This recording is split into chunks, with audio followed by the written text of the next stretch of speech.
कई वर्षों तक ठोकर खाने के बाद मुझे उनका पता चल ही गया। मैंने बहुत मुश्किल से उनका विश्वास जीता तथा उनके दल में शामिल हो गया।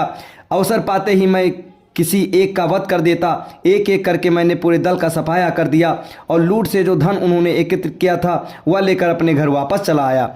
वह आदमी रोता हुआ राजा के चरणों में गिर पड़ा तथा अपना अपराध क्षमा करने के लिए प्रार्थना करने लगा। राजा ने मृत्युदंड के बदले उसे वीरता और सत्यवादिता के लिए ढेरों ढेरों पुरस्कार दिए। उस आदमी की आंखें खुल चुकी थीं। दूसरे दिन रात को उस प्रेमी का भेष धरकर वे कमंद के सहारे उसकी प्रेमिका के पास पहुंचे। उनके पहुंचते ही उस स्त्री ने स्वर्णाभूषणों की बड़ी सी थैली उन्हें अपना प्रेमी समझकर पकड़ा दी और बोली कि उसने विष खिलाकर सेठ को मार दिया और सारे स्वर्णाभूषण और हीरे जवाहरात चुनकर इस थैली में भर लिए। जब राजा कुछ नहीं बोले तो उसे शक हुआ और उसने नकली दाढ़ी मूछ नोच ली। किसी अन्य पुरुष को पाकर चोर चोर चिल्लाने लगी तथा राजा को अपने पति का हत्यारा बताकर विलाप करने लगी। राजा के सिपाही और नगर कोतवाल के नीचे छिपे हुए थे। वे दौड़ कर आए और राजा के आदेश पर उस हत्यारी चरित्रहीन स्त्री को गिरफ्तार कर लिया।